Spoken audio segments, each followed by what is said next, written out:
राधे राधे। नवरात्र का 7वां दिन आप लोगों को बहुत मुबारक हो और माँ कालरात्रि की कृपा सदैव बनी रहे। तो आज है 7वां दिन और मैं करने जा रही हूँ अपनी माता का श्रृंगार। ये कल का श्रृंगार है जो अभी मैं उतार के आज नया श्रृंगार इनको करूँगी। तो आप लोग देखिए और बताइए कि मेरी माता रानी कैसी लग रही हैं। तो नवरात्र के 7वें दिन भक्त माता के कालरात्रि स्वरूप की पूजा करते हैं जो सभी बुराइयों, नकारात्मक शक्तियों और सब प्रकार के भय का नाश करती है।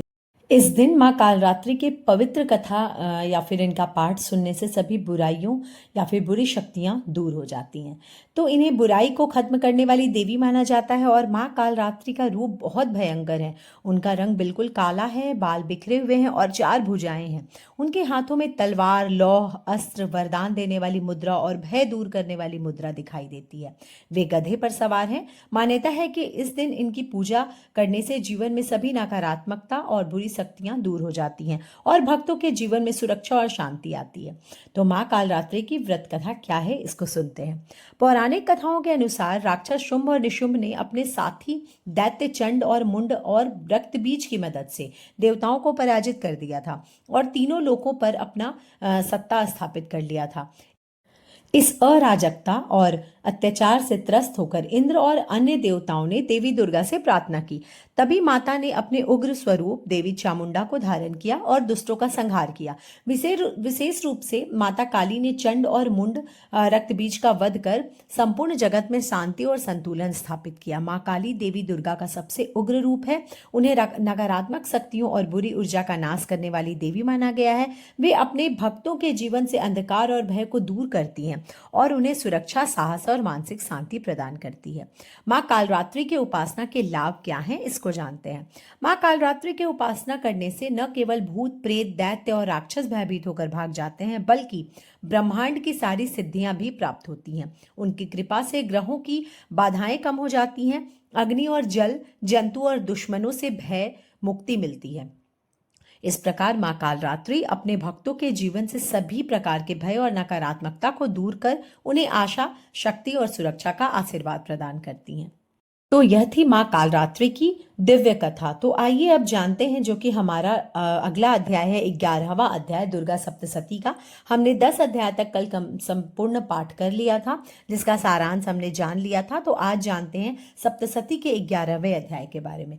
तो दुर्गा सप्तशती के 11वें अध्याय में शुंभ असुर के वध के बाद देवताओं और ऋषियों द्वारा माँ दुर्गा, नारायणी दुर्गा की स्तुति की जाती है, जिनमें उन्हें जगत के आधार, शक्ति स्वरूपा और सभी कष्टों को दूर करने वाली देवी के रूप में वर्णित किया गया है। यह अध्याय देवी को प्रसन्न करने और उनका वरदान प्राप्त करने पर केंद्रित है, जो भविष्य में पृथ्वी पर होने वाली राक्षसी संकटों से बचाव का आश्वासन देता है। ये जो अध्याय है 11वां, उसका मुख्य अंश है देवताओं द्वारा स्तुति, माँ दुर्गा का स्वरूप, भविष्य में शक्ति प्रदर्शन, विभिन्न नामों से पुकार, रक्षा का आश्वासन और अंत में हम लोग देखेंगे अध्याय का महत्व क्या है। देवताओं द्वारा स्तुति। शुंभ असुर के मारे जाने के बाद इंद्र और अग्नि के नेतृत्व में देवता कात्यायनी देवी माँ दुर्गा की स्तुति करते हैं। देवता माँ दुर्गा को जगत का आधार, शक्ति स्वरूपा, बुद्धि का निवास और तीनों लोकों की माता बताते हैं।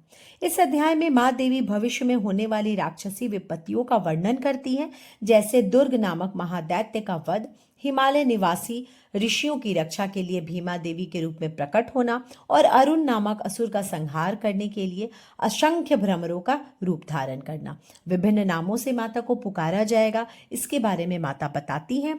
जैसे विभिन्न अवतारों में माँ देवी को रक्तदंतिका, साक्ताक्षी और शाकंभरी, भ्रामरी जैसे नामों से पुकारा जाएगा। और रक्षा का आश्वासन भी माँ देती हैं। माँ देवी देवताओं को आश्वासन देती हैं कि जब भी पृथ्वी राक्षसों से पीड़ित होगी, वह स्वयं अवतरित होकर शत्रुओं का नाश करेंगी। तो अंत में हम लोग जानते हैं अध्याय का महत्व। तो इस अध्याय को देवी महात्म्य के स्तुति भाग का महत्वपूर्ण अंग माना जाता है और यह भक्तों को माँ दुर्गा के प्रति अपनी भक्ति और समर्पण व्यक्त करने का अवसर प्रदान करती है। तो इस तरह से 11 अध्याय का सार भी हम लोगों ने जाना। इसमें विशेषता माँ की माँ के बारे में हम लोग माँ के गुणों का विस्तार करते हैं। माँ का हम लोग अपने तरीके से माँ का गुणगान करते हैं और माँ हम लोगों को आश्वासन देती हैं कि कैसे वो आगे के दिनों में हमारी मदद करेंगी, किस किस नामों से जानी जाएंगी और कैसे अवतरित होंगी। तो यह थी हमारे 11 अध्याय का सार, और अभी 12-13 अध्याय जो बचा हुआ है उसका सार हम लोग कल जानेंगे। कल अष्टमी तिथि है, आज सप्तमी और षष्ठी मिला हुआ था, कल सप्तमी और अष्टमी मिला हुआ होगा। तो कल उदया तिथि को मानते हुए हम लोग 12 और 13 अध्याय का सार जानेंगे। तो हम लोग अब जानते हैं कन्या पूजन के बारे में, क्योंकि कन्या पूजन के बारे में बहुत कन्फ्यूज़न होता है कि हम लोग अष्टमी को करें या नवमी को करें। तो 22 सितंबर से जो शारदीय नवरात्र शुरू हुई है, उसके हिसाब से 1 अक्टूबर को कन्या पूजन के साथ उसका समापन होगा। नवरात्र की अवधि में कन्या पूजन का विशेष महत्व है। कई साधक अष्टमी तिथि पर कन्या पूजन करते हैं, तो कुछ नवमी तिथि पर भी कन्या पूजन करते हैं। ऐसे में जानते हैं कि देखिए कन्या पूजन है क्या। कन्या पूजन नवरात्र के अंतिम दिनों में मनाया जाने वाला एक अत्यंत पवित्र और शुभ अनुष्ठान है। इसे नवरात्र के अष्टमी के और नवमी के तिथि, मतलब या तो आप अष्टमी को या तो फिर नवमी के तिथि में कर सकते हैं, वो अपने फैमिली के हिसाब से करिए जैसा आपके घर में होता आ रहा है, जब भक्त कन्याओं का सम्मान करके माता दुर्गा की उपासना करते हैं। तो माना जाता है कि प्रत्येक कन्या में देवी दुर्गा का रूप विद्यमान है, इसलिए उनका पूजन करना अत्यंत मंगलकारी होता है। यह पूजा न केवल भक्ति और सेवा भाव को बढ़ावा देती है, बल्कि जीवन में सकारात्मक ऊर्जा, ज्ञान, समृद्धि और सुख लाती है। कन्या पूजन के माध्यम से घर और समाज में सम्मान, सद्भाव और दिव्य आशीर्वाद का संचार होता है। कन्या पूजन का महत्व क्या है यह जानते हैं। तो कन्या पूजन का महत्व न केवल एक धार्मिक अनुष्ठान है, बल्कि यह जीवन में सकारात्मक ऊर्जा, सुख, समृद्धि और ज्ञान को आमंत्रित करने का भी माध्यम है। इन दिनों में कन्याओं का आदर और सेवा करने से भक्ति, करुणा और सेवा भाव का विकास होता है। माना जाता है कि प्रत्येक कन्या में माता दुर्गा का दिव्य रूप विद्यमान होता है, इसलिए उनका पूजन करने से घर और जीवन में शांति, सौभाग्य, आशीर्वाद की प्राप्ति होती है। यह पूजन हमेशा सद्गुण अपनाने और जीवन में नैतिकता व विवेक के मार्ग पर चलने की प्रेरणा भी देता है। तो कन्या पूजन का जो समय होता है, अगर अष्टमी तिथि को करते हैं तो नवरात्र के अष्टमी को कन्या पूजन का विशेष महत्व है। इस दिन माँ दुर्गा का बलिदान और शक्ति का संकल्प याद किया जाता है। और अगर नवमी तिथि को करते हैं तो नवमी को भी कन्याओं का पूजन किया जाता है। इसे शक्ति साधना के अंतिम चरण के रूप में माना जाता है, और इस दिन देवी दुर्गा के आशीर्वाद के साथ कन्याओं को सम्मानित किया जाता है। तो जैसे जो कन्या पूजा का संपूर्ण विधि जो है, उसमें हम लोग सुबह की तैयारी कैसे करते हैं नवरात्र के अष्टमी या नवमी के दिन। तो इसकी पूजा की शुरुआत जो हम लोग करते हैं, वैसे ही जैसे हर दिन साफ सुथरे और रंगीन वस्त्र पहन के करते हैं, वैसे ही करेंगे। पूजा स्थल को स्वच्छ और पवित्र कर लेंगे, और जब हम लोग अपना पूजा पाठ कर लेंगे तो कन्याओं को आमंत्रित करने से पहले मिठाई, हलवा, पूड़ी, काले चने और अन्य भोग जो भी आपके फैमिली में होता होगा, जिसमें कि हलवा, पूड़ी और काले चने का जो वो सब्जी बनता है, जो वो बहुत इंपॉर्टेंट होता है। तो उस अन्य सभी सामग्री आप तैयार कर ले, और कन्या सेवा में आमंत्रित कन्याओं के पैरों को स्वच्छ जल से धोकर सम्मानपूर्वक बिठाएं। उन्हें सुंदर वस्त्र या फिर जो भी आप देना चाहते हैं उनके लिए बहुत तोहफे लाएं। अलग अलग तरीके के लोग आजकल बहुत अलग अलग तरीके के तोहफे मिल रहे हैं बाजार में, जो कन्या पूजन के लिए विशेष होता है। उनको आप श्रृंगार दे सकते हैं, 5 तरह का, 7 तरह का, 11 तरह का, आपको जो सही लगता है बच्चे के हिसाब से आप वो दीजिए। चुनरी जरूर दें, सर को चुनरी से जरूर ढकें, और कुछ द्रव्य भी जरूर दें।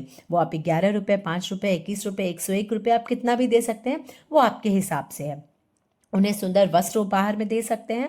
भोग में मिठाई, हलवा, पूड़ियाँ, काले चने और अन्य प्रसाद अर्पित करें। पूजा के दौरान कन्याओं का सम्मान और आदर बनाए रखना आवश्यक है। उनके पैर में महावर जरूर लगाएं, उनके सर पे टीका चंदन जरूर लगाएं, और अक्षत उनके ऊपर चढ़ाते हुए उन पर फूल वगैरह, जैसे आप देवी माँ का करते हैं वैसे उनके आंचल में हमें जैसे उनको जो भी हम लोग चुनरी वगैरह जो भी देंगे ना, तो उनको हम लोग एक तरह का खोइछा जैसा उनको श्रृंगार देते हैं आंचल में बांध के।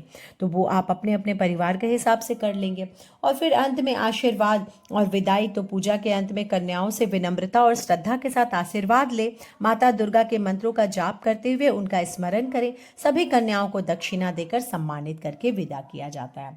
तो ये होता है कुल कन्या पूजन का महत्व, और कन्या पूजन कैसे करते हैं उसकी विधि। तो कन्या पूजन बहुत ज़्यादा ज़रूरी है, क्योंकि जब हम लोग देवी के 9 रूपों की आराधना करते हैं तो यह बहुत आवश्यक है कि 9 कन्या को, कम से कम 9 कन्या को हम लोग खिलाएं।